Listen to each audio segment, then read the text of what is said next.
So rejection is basically hearing no, somebody saying no to us, somebody saying no for a job, somebody saying no for a relationship, somebody saying no to hanging out with us. So we have all faced rejection at some point in our life. So I want you all to kind of think of the last time you felt rejected. Type out how did you feel when you got rejected. So think of the last time, the most recent time that you were rejected, and I want you to type out how you felt after that. So let's look at how to deal with this rejection, or how to cope with this rejection. And we'll mainly be looking at it in 4 ways. So 4 ways to cope. One is the circle of control. A second is changing the dialogue. Third is growth mindset. And fourth is building job esteem. So first, circle of control is looking at it from the perspective of what is under my control and what is not. So it's basically 2 concentric circles here. The outer circle is not a circle here, but it's okay. So let's look at the outer circle now. That's things that are not under our control. So remember, these things are not under our control, but we can influence them a little bit. We can do certain things about it, but the final decision or the final thing that happens is not under our control. So it is not completely under our control and something that we can change directly. So those things include war, the economy. We can't change the weather. We can't really change and solve world problems totally. We can't control other people's opinions. We can't control aging. We can't control the past. We can't control the future. So you all can see the rest of the things that are written in the outer circle. So trying to accept like, okay, all of these things we can't really control, and let them go, because we focus a lot of our energy worrying about things that we can't control, and we forget about this inner circle. We forget about the circle, that the things that are totally under our control, and those are our actions, our behavior, the way we talk to ourselves, our beliefs, our opinions, our mindset, how I see myself, my media intake, my core values. So all of these things are totally under our control. So kind of trying to move focus from the things that are not under our control to things that are under our control, because there we have more more choices. There we have better understanding of, and then we don't have to really depend upon anybody else to make that change, unless other than ourselves. Yeah, so in looking at this, if we go to the job perspective, so when we look for a job, the same understanding of what we can control and what we can't. Let's look at it from the perspective of a job search. Here the circles are different. So here the middle one is what you can't control, and the outer one is what you can control. So let's look at the middle circle first. So what can't you control? You can't control another applicant being a better fit. You can't control the hiring manager having a bad day. You can't control the number of applicants that apply for the job.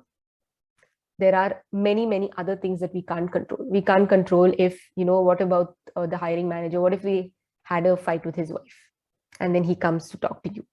So obviously that interaction is not going to be nice, and what if, out of 100 applicants, you are the 101st, the next applicant after that. So the person is going to be tired. Another thing happens that suddenly they decide to close that role to hire someone internally. Sometimes out of 20 openings, they now reduce it to 10. So all of these things are not really in our control. It's not something that we can change, or even if we knew it in advance, there's nothing we can really do about it. So there are a lot of things like this. I'm sure you all can think of more, the things that are not under our control when we go for job interviews. Sometimes, not sometimes, most of the times, managers have a specific idea of a candidate in their mind that will fit the role, that will fit the company, and they are looking for that one person. They're looking for that one kind of person, and maybe we are not that.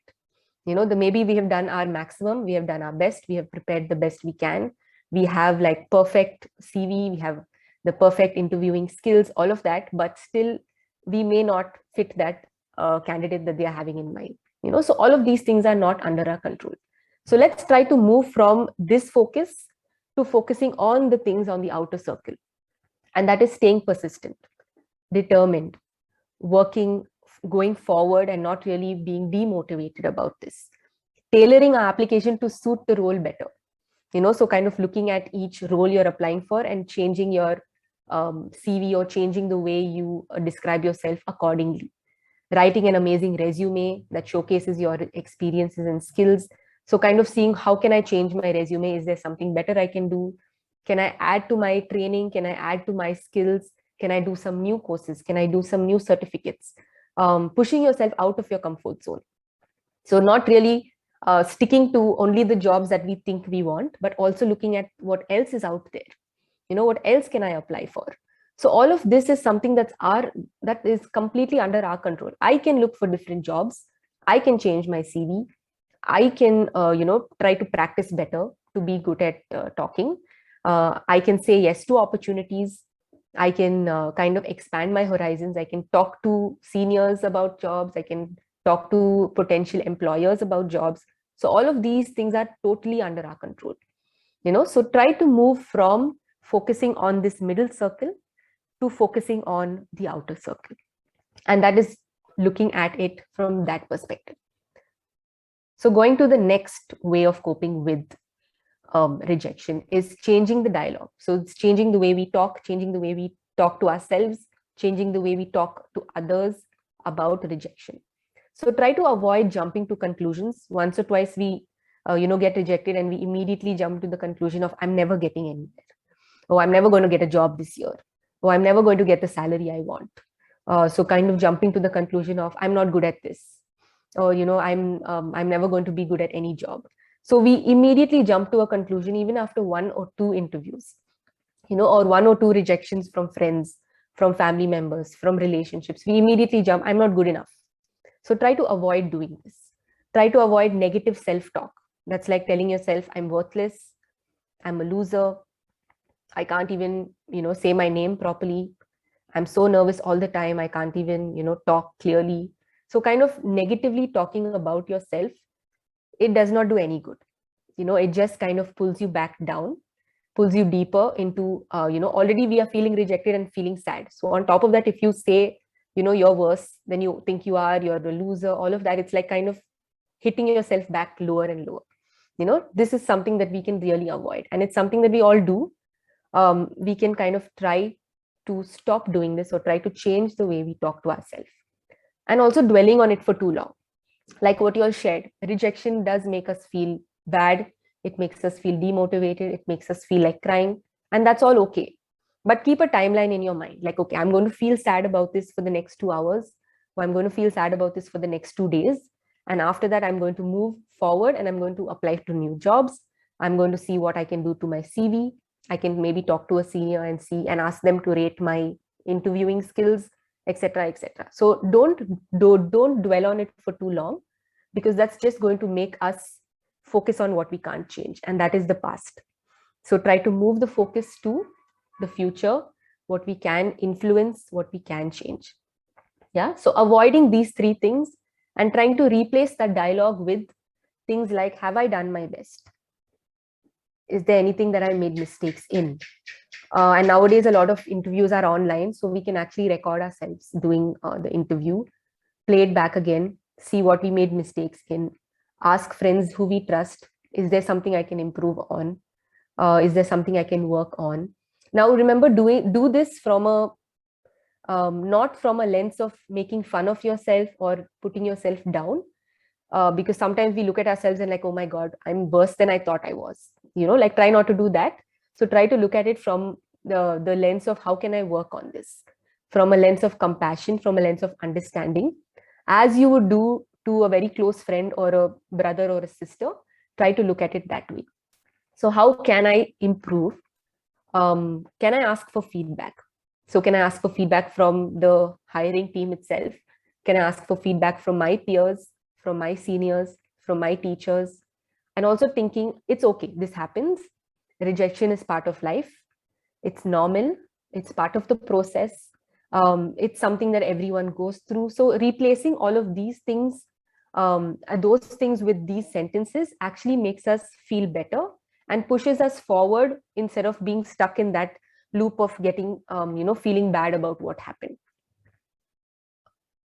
The another thing we can do is trying to change our mindset.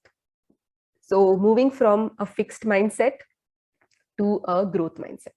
So what is a fixed mindset? So a person with a fixed mindset really thinks that their abilities, their intelligence, their skills, all of that are really static, and I can't really make any change about it. Like, this is who I am, and that's it. Like anything, for example, if a person is having stage fright, so a person with a fixed mindset would be, I have stage fright, that's it. Like, I can't really improve. I'm not taking anything that has to do with speaking on stage. I'm not going to do anything that has to do with giving a presentation because I have stage fright. Okay, so a person with a fixed mindset thinks that his abilities are not able to be changed. They either think that they can do it or they can't. So it's either 0 or 100. So either they are bad at it or they are really good at it. Whether it comes to technical skills or whether it comes to other interpersonal skills, communication skills. So a person with a fixed mindset really cannot see that middle ground. So it's either black or white. They don't see the gray. But most of the things in life, almost everything, is more gray than black or white. So instead of thinking I'm really bad or I'm really good at it, thinking I am learning. So moving from the fixed mindset to a growth mindset that thinks anything can be developed, anything can be learned, and anything can be cultivated. So if I'm bad at this right now, I can work on it. It doesn't mean I'm bad at this forever. So all of us would have been bad at something at one point. For example, most of you all don't know how to ride a cycle. As soon as we are born, we don't know how to ride a cycle. So does it mean we're just not going to try at all, right? So moving from a fixed mindset to a growth mindset, thinking that failure is an opportunity to grow, they usually look at failure as a way to learn. So when I failed here, what did I learn from it? Sometimes in that position, when you are actually feeling that rejection, it's difficult to see because we are feeling really bad. But after a couple of days, after a couple of weeks, looking back at it and seeing what did I learn from that? What could I have done better? So a person with a growth mindset looks at failure as an opportunity to grow. They think that they can learn anything. Anything is, possible. Doesn't mean that they have like very high expectations, but at least they are able to try and move forward. So they think that they can, my effort and attitude determines my abilities. Feedback is constructive. I like to try new things. So this is the difference between a person who has a fixed mindset and a growth mindset. So we have to aim towards moving from a fixed mindset to a growth mindset. So that helps us not really dwell on the past, not really dwell on why did we get rejected, but how do I, better myself in order to avoid it from happening again. And the last way to deal with, that we can use to deal with rejection is building our job esteem. So you can do this by making a long list of bragging rights. So it's basically all what you accomplished, what you achieved, all your successes, what you're proud of. So make a long list of this. This is for yourself. You don't have to show anybody. You can write down maybe something that happened when you were in 7th standard, or something that happened when you were in 6th standard. It doesn't have to be anything big. You can write personal accomplishments. You can write professional accomplishments, academic accomplishments, anything, but make a long list of it and go through this list when you are feeling low, after a rejection, even before an interview. So basically it builds confidence. It helps you feel better about yourself, and it kind of motivates you to be better, because when we are feeling confident, then whatever we prepared for also goes okay. It goes well. We might have this so many hours of preparation under our belt, but then the moment we start feeling stressed out and nervous, it all goes down the drain. So actually reading this list of bragging rights and reading the list of these achievements that we had, it can be as small as, I did a dance performance when I was in 10th standard, or I won this when I was in 11th, or I spoke to this girl who who I want to speak to for 2 years. So basically anything under the sun that you feel was an accomplishment and that you were proud of, write it down. Keep it, like, if you want to stick it up in your room, if you want to keep it in your diary, keep it where you can go to it whenever you want to. Whenever you feel like you need a pick me up, read it. And I would really suggest reading it before an interview. to increase that, to boost that job esteem of yours. And another good thing is you can use a few of these in interviews as well. So they usually ask the question, right, like what's one thing that you're proud of achieving? So you can use one of these when you are talking about yourself also. So yeah, these were the 4 things, 4 ways to cope. I know it was a lot of information. I want you all to kind of absorb it. And Archit will be sharing another link in the chat. And there I want you all to kind of think of, now that we saw different ways to deal with it, I want you all to think of what would your updated dialogue to yourself be the next time you get rejected. So we saw what all we have to avoid. We saw all what we have to avoid. We saw all what we have to replace it with. We saw what we can control, moving from what we can to what we can't to what we can. So thinking of all of this, think of what would that updated sentence you would say to yourself be the next time you get rejected. Yeah, and then we'll all kind of, and you can also see others' answers and it will be anonymous. So let's go to the link and check it out.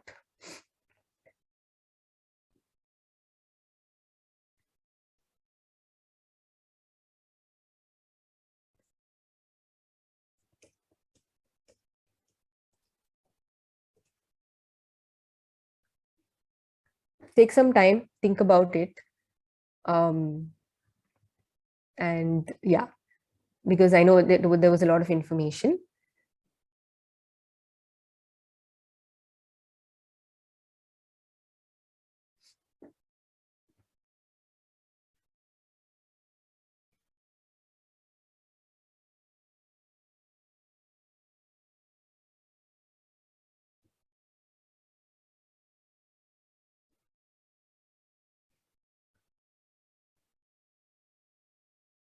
And I would really encourage you all to note down a few sentences that you'll see that the other participants have also written, because check what resonates with you, check what you connect with the most, and write it down for yourself also.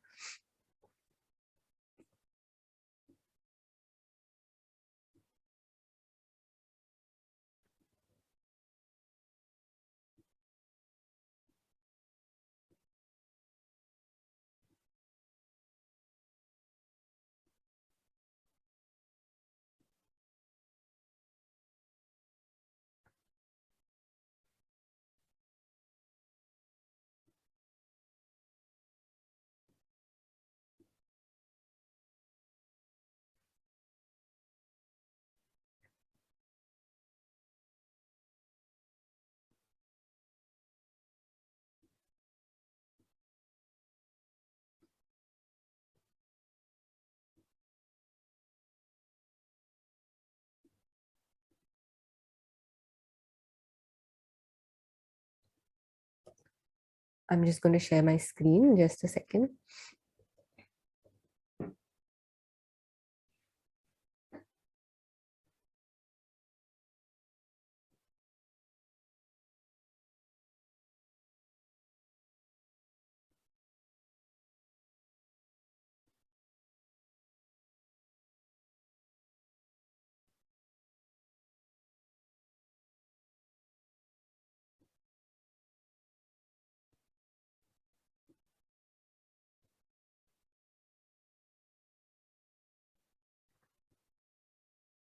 Yeah, I hope you all can look at the others.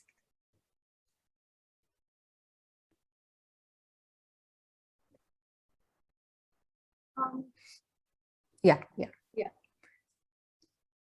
Yes, so read all of them.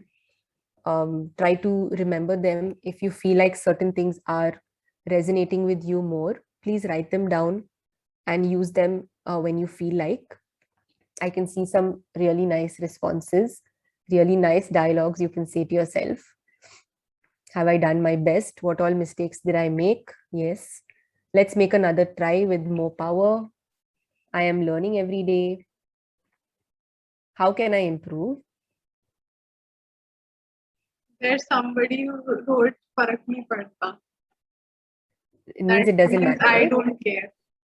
I don't care. Yeah, that's also good. That's also good. Because see, a lot of times we may do our best, we may, try so hard, we may practice so much, we may do so much of preparation, but it just doesn't happen. And there's no real fault of anybody's. It just means that we just not the fit for that company. That's it. Because like I said, they have a very fixed idea of the person they want in mind. And when you are not that person, you can't really change yourself in order to fit that every company, right? So it is good to think of that. I don't care. I will care for the next one.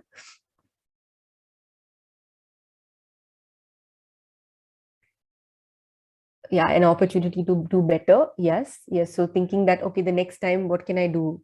So the next one is the opportunity to do better. Yeah, I'll give you all about a minute or two more to share.